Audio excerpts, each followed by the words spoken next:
Hello दोस्तों, मैं संगीता स्वागत करती हूँ अपने यूट्यूब चैनल पर। दोस्तों, आज की वीडियो में मैं आपको 4 टक्स बेल्ट ब्लाउज की कटिंग करना बताऊंगी। तो ये देखिए, ये मेरा है मेन फैब्रिक और ये है अस्तर का फैब्रिक। और यहाँ पे हमने ब्लाउज भी लिया है, पुराना ब्लाउज। और हम सबसे पहले नाप लेना सीखेंगे और नाप लेकर ही ब्लाउज की कटिंग करेंगे।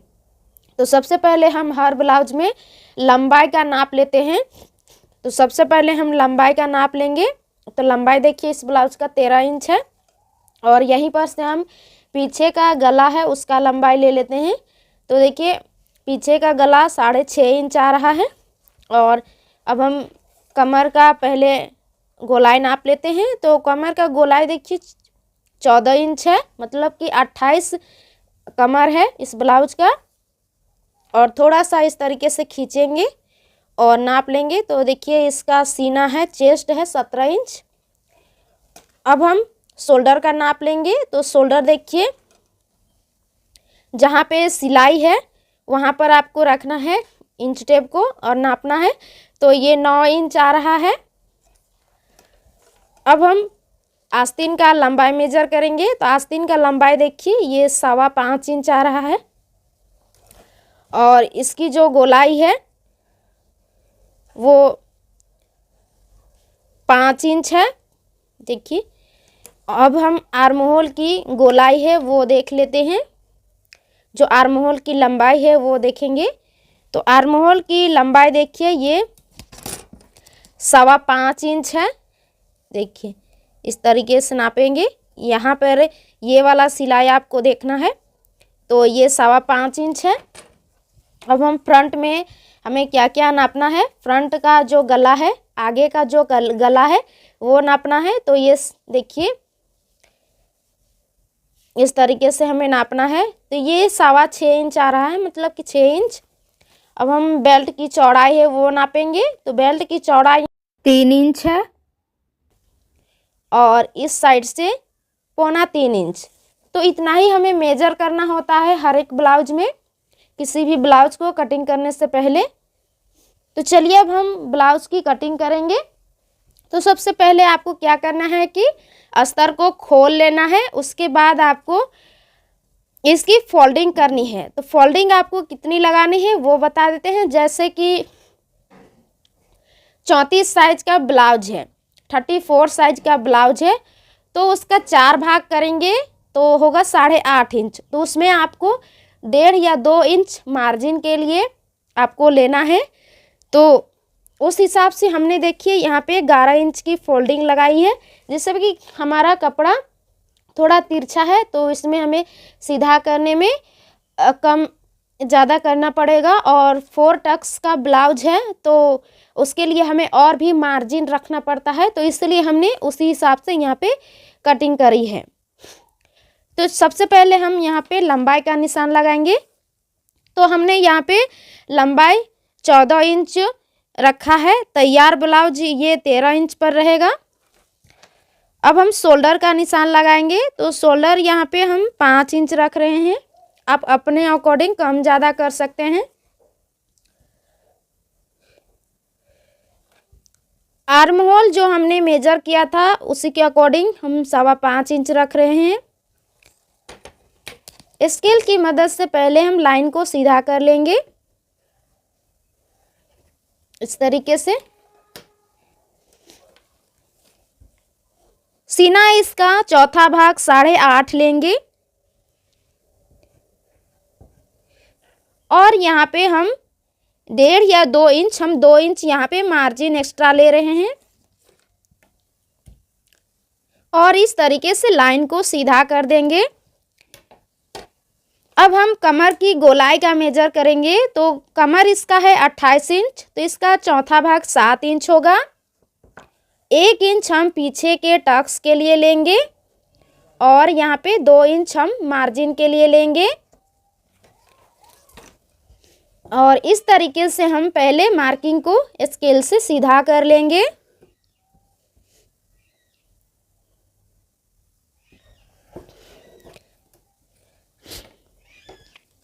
अब हमें आर्म होल की गोलाई डालनी है। तो यहाँ पे आर्म होल की गोलाई हम बैक साइड 1.25 इंच रख रहे हैं और यहाँ से आपको सेंटर मार्क कर लेना है। इस तरीके से आपको सेंटर मार्क करना है और यहीं से हम आर्म होल की गोलाई डालेंगे। देखिए इस तरीके से।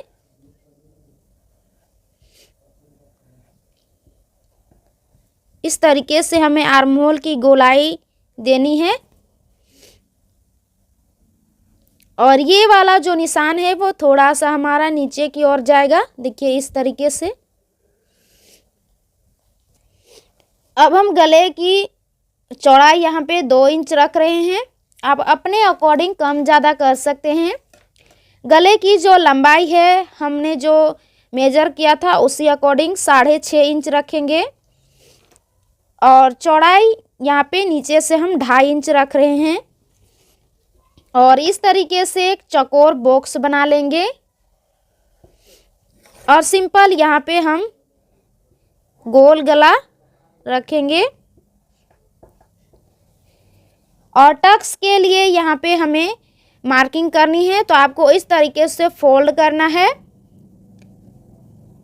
और इस तरीके से आपको यहाँ पे टक्स के लिए मार्किंग कर लेनी है।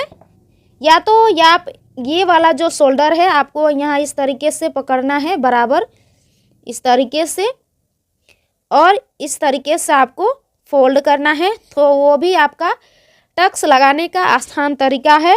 और मेजरिंग टेप से अगर हम माप कर देखें तो ये 4 इंच होगा और लंबाई हम इसकी देखिए ये जो आपका गला है उसी अकॉर्डिंग आपको टक्स की लंबाई रखनी है। तो हम यहाँ पे लंबाई रखेंगे 5 इंच टक्स की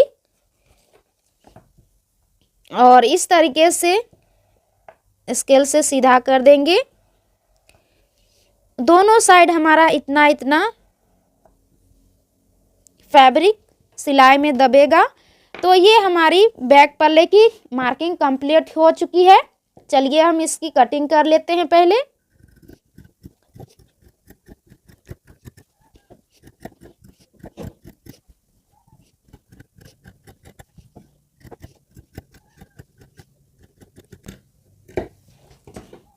तो ये बैक पार्ट की कटिंग हो चुकी है। अब फ्रंट पार्ट हम कटिंग करेंगे। तो उसके लिए भी हमने यहाँ पे फैब्रिक को कट कर रखा है।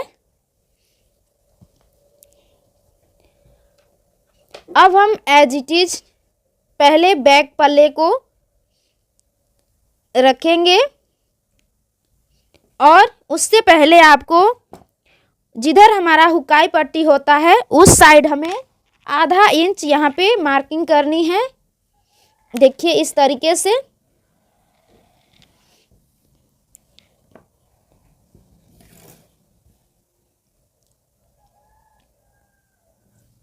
और पहले एज इट इज मार्किंग कर लेते हैं।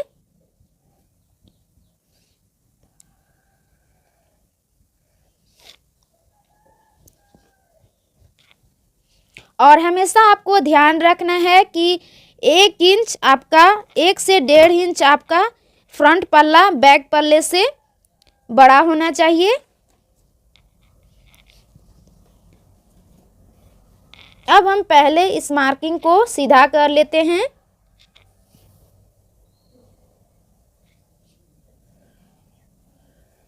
इस तरीके से। और इस फ्रंट पल्ले में हम आर्म होल की गोलाई 1 इंच पर रखेंगे और इस तरीके से एक अंदर की ओर तिरछी निशान लगाएंगे और अंदर वाले निशान से ही हमें आर्म होल की गोलाई देनी है।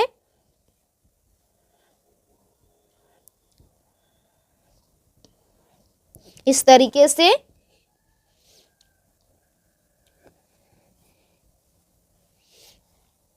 अब हम जो गले की लंबाई है वो मार्किंग करेंगे। गले की चौड़ाई जो है वो हमने बैक पल्ले में जितना रखा है उतना ही रखेंगे। चौड़ाई नीचे से 2.5 इंच रखेंगे और इस तरीके से चौकोर बॉक्स तैयार कर लेंगे। और सिंपल हम गोल गले की यहाँ पे मार्किंग कर देंगे। गोल गले का निशान आपको सिंपल लगा लेना है।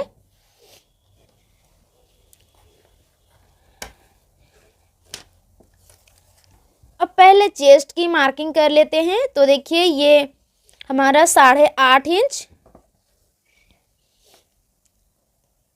कमर यहाँ पे हमारा चौथा भाग 7 इंच, और जो हमारा यहाँ पे बीच में बड़ा वाला जो टक्स रहेगा उसके लिए हम यहाँ पे 1.5 इंच लेंगे, क्योंकि 1.5 इंच की हम यहाँ पे टक्स लगाने वाले हैं, और 2 इंच हमारा एक्स्ट्रा मार्जिन के लिए रहेगा।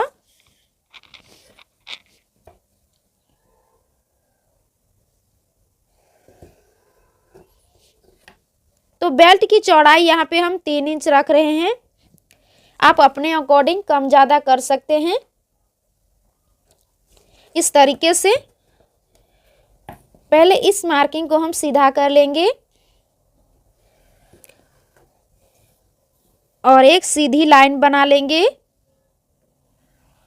आई होप कि आप सभी को समझ में आ रहा होगा।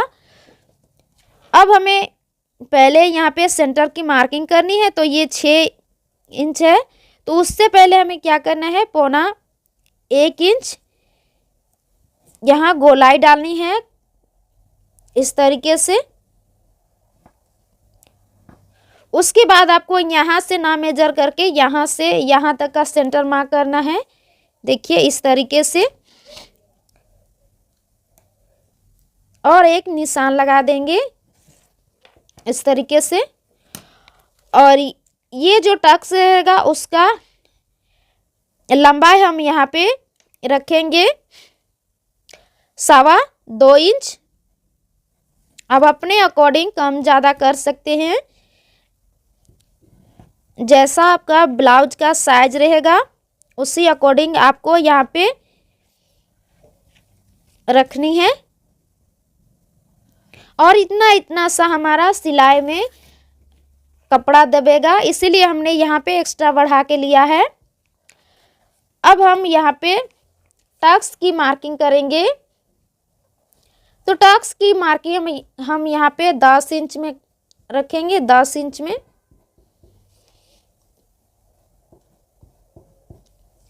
और ये जो इसकी चौड़ाई रहेगी, देखिए यहाँ से हम ले रहे हैं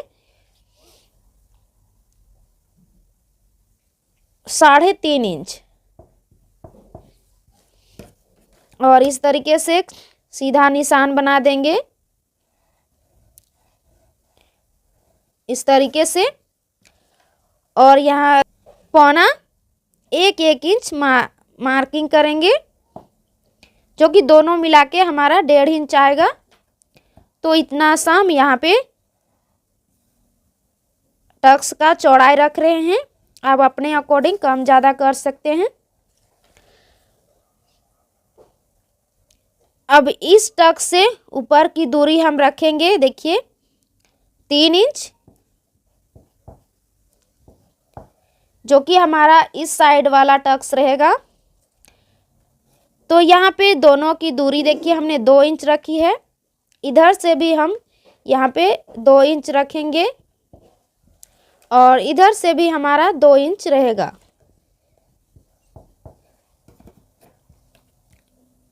तो जहाँ पर आपका ये तिरछा बैठ रहा है उसी साइड से आपको यहाँ पे निशान बनाना है, और सिलाई मार्जिन के साथ आपको इस तरीके से मार्किंग करनी है। इतना आपका टक्स में कपड़ा दबेगा, और ये वाला टक्स हमारा इस साइड से इस तरीके से आएगा।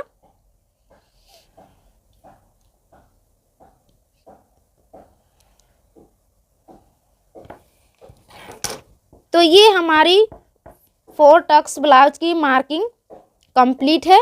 और यहाँ जो हमारा फैब्रिक दबेगा उसके लिए हम यहाँ से जो 2 इंच मार्जिन लिए हैं वहाँ से 1/2 इंच हमारा यहाँ पे कवर हो जाएगा। तो इस तरीके से हमारी मार्किंग कंप्लीट हुई। अब चलिए हम कटिंग कर लेते हैं। यहाँ से बैक वाला कर लेंगे।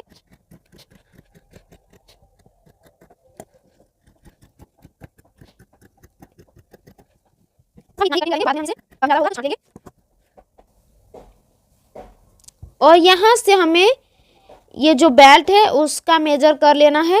जैसे कि ये 7 इंच है और 2 इंच हम यहाँ पे मार्जिन के लिए रखेंगे। तो यहाँ पर हम इतना सा कपड़ा छांट लेंगे क्योंकि हमारा एक्स्ट्रा हो रहा है,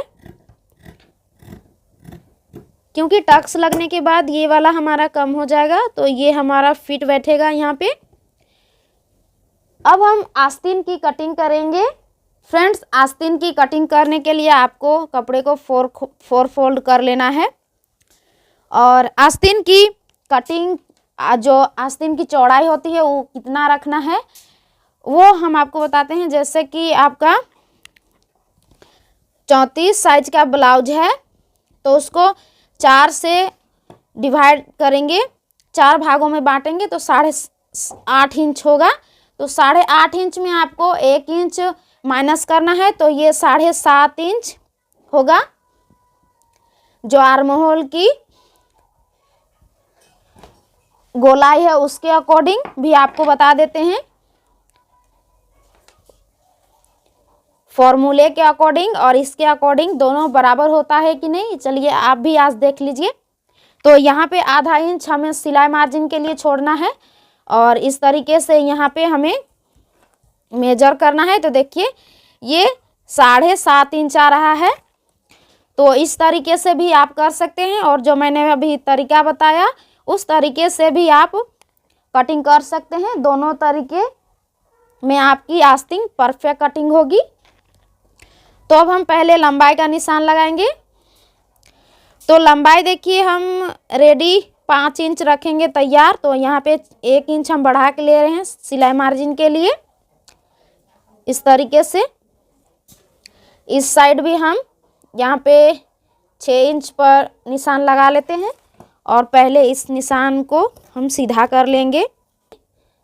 लाइन को सीधा करना है। अब हम देखिए यहाँ पे आस्तीन को डाउन करेंगे। तो यहाँ पे 3.25 इंच पर हम डाउन करेंगे इस तरीके से और एक निशान इस तरीके से लगा देंगे। और यहाँ से हम मेजर करेंगे तो 7.5 इंच हमें रखनी है चौड़ाई। और इसकी जो मुहरी है वो 5 इंच है और 2 इंच हम सिलाई मार्जिन के लिए लेंगे। यहाँ भी हमारा 2 इंच सिलाई मार्जिन है और इन दोनों निशानों को आपस में इस तरीके से मिला देना है।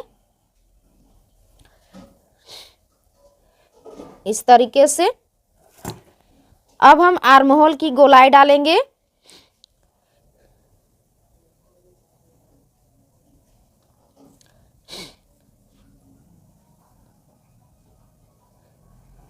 देखिए इस तरीके से हमें बैक पल्ले के लिए आर्म होल की गोलाई डालनी है। अब हम फ्रंट के लिए गोलाई डालेंगे, गहराई जो होती है वो। तो इस तरीके से हमें यहाँ पे गहराई डालनी है। अब हम इसकी कटिंग कर लेंगे।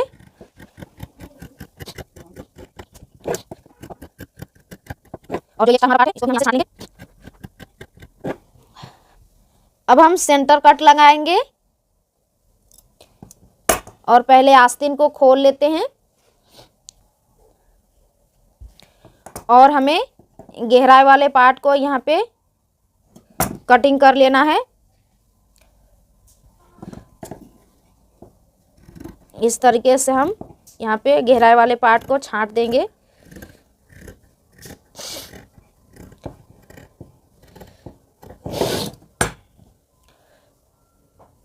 तो ये आस्तीन की हमारी कटिंग हो चुकी है। अब हम मेन पार्ट पर रखकर सारे पार्ट्स को कटिंग कर लेंगे। तो हमने अस्तर पार्ट को अच्छे से फोल्ड करके और बैठा लिया है। अब हम अस्तर पार्ट को रखते जाएंगे और फिर कटिंग करेंगे।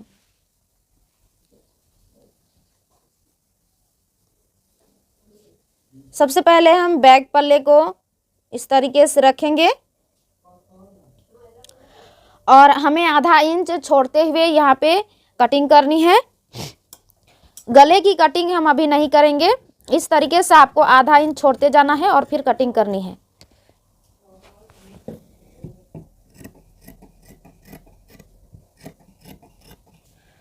तो बैक पल्ले की हमने कटिंग कर ली है। इसी तरीके से हम सारे पार्ट को कटिंग कर लेंगे।